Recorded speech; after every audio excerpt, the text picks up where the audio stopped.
قرآن پڑھنے کا معاملہ میں نے آپ کی بارگاہ میں عرض کیا کب پڑھتے ہیں؟ جب کوئی موقع ہوا، کوئی مر گیا، کوئی نئی دکان لی، رمضان آ کے تو پڑھ لیا تو پڑھ لیا، اور پھر وہ بھی درست پڑھا یا غلط یہ بھی نہیں پتا، درست پڑھا یا غلط۔ حقیقت بات ہے کہ ہمیں قرآن درست پڑھنا آتا ہی نہیں۔ اور پھر ارشاد فرمایا میری سنت، تو سنت کی ہمارے نزدیک کیا اہمیت ہے کہ بھائی عمل کرو تو ثواب ہے، نہیں کرو تو کوئی گناہ نہیں، یہی سے ہے نا بات۔ حالانکہ سرکار دو عالم اسلام فرماتے ہیں، امام غزالی رحمہ نے مکاشف القلوب میں نقل کیا کہ پیارے آقا علیہ السلام نے ارشاد فرمایا جس شخص نے جان بوجھ کر میری سنت چھوڑی، فرمایا اس پر میری شفاعت حرام ہے۔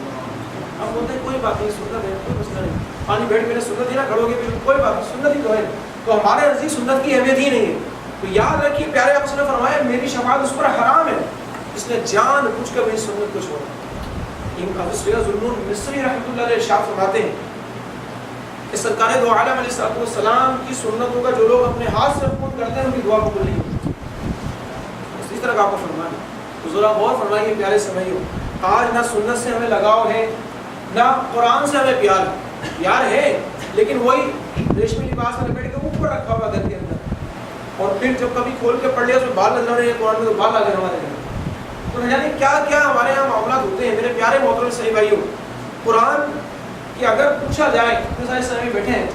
کہ بتائیے انگلش کے کتنے الفابیٹ ہیں، تو میرا خیال ہے سارے بتا دیں گے کہ جناب انگلش میں کتنے الفابیٹ ہیں۔ اچھا اردو کے بھی بتا ہی دیں گے کچھ نہ کچھ، یہ مارتری زبان ہے پاکستان کی، لیکن اگر یہ پوچھا جائے بتائیے عربی کے حروف تہاجی کتنے ہیں، ایمانداری سے بتائیے، دل پہ یاد رکھ کے پتہ ہے ایسی معلوم ہے۔ ہمیں اپنے پیارے رب اصل نے قرآن اتارا ہے، ہمارے محبوب علیہ السلام کا کلام اتارا ہے اپنا، اس کے حروف تہاجی ہی ہمیں نہیں پتا کتنے ہیں، 29 حروف تہاجی ہیں قرآن میں۔ جب ہم حروف تہاجی ہی کا علم نہیں، تو اب اگر پوچھا جائے جناب بتائیے الف کس طرح ادا ہوتا ہے، کہاں سے ادا ہوتا ہے، کیسے ادا ہوتا ہے، تو شاید ہی 100 میں سے ایک سہ میں ایسا ہو جو بتا دے کہ الف کس طرح ہوتا ہے، الف کے اندر کتنے حرف مل کر الف بنتا ہے اور کہاں سے اس کی آواز نکلتی ہے۔ باتیں تو الحمدللہ ہم بڑی بڑی کرتے ہیں، امریکہ، کینیڈا، یورپ، جاپان، جرمنی کی، مگر افسوس کہ اپنا جو دین ہے اس کو ہم بھلا بیٹھے۔ صحیح عرض کر رہا ہوں، اگر بتائیے جناب ہا کیا کیسے نکلتا ہے ہا، تو کہتے ہیں کوئی بات نہیں اللہ معاف کرے گا، ایسے نہیں پڑھنا چل جاتا۔ یاد رکھیے علم دین حاصل کرنا فرض ہے، ہر مومن مرد و عورت پر علم دین حاصل کرنا فرض ہے۔ قرآن کریم کی آیت ہے الحمدللہ رب العالمین، الحمدللہ رب العالمین تمام تعریف ہے اللہ تعالیٰ کے لیے۔ اس ہا کی جگہ کوئی اگر یہ پڑھ دے الحمد، دو چشمے والا ہا پڑھ دے، تو پتہ ہے اس کے معنی کیا ہوں گے؟ اس کے معنی ہوں گے معاذ اللہ تمام آگ، استغفر اللہ، کتنا غلط ترجمہ ہوگا۔ اسی طرح کوئی اس آیت کو الا بذکر اللہ تطمئن القلوب، بے شک دلوں کا چین اللہ کے ذکر میں ہے، قلوب کہتے ہیں دلوں کو، اس قاف کی جگہ چھوٹا کاف پڑھ دے، قلوب کہتے ہیں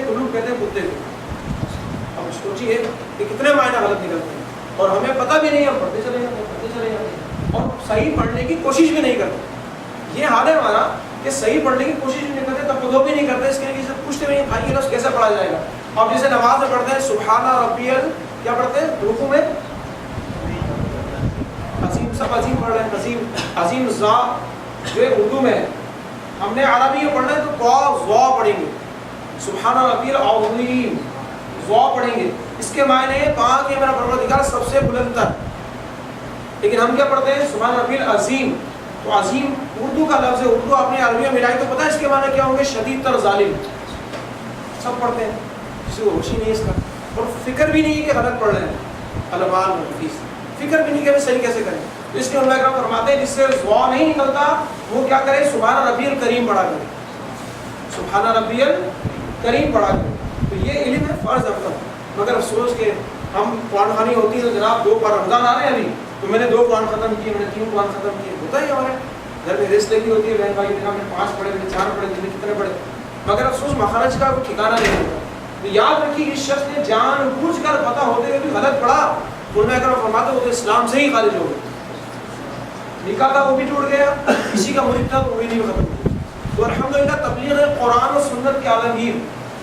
غیر سیاسی تحریک دعوت اسلامی نے الحمدللہ میں قرآن کریم درست پڑھنے کا سلیقہ سکھایا، الحمدللہ قرآن کریم درست پڑھنے کا طریقہ بتایا، الحمدللہ۔ ایک وقت آپ ذرا تھوڑا سا پیچھے جائیں 8 سے 10 سال یا 8 سال پہلے،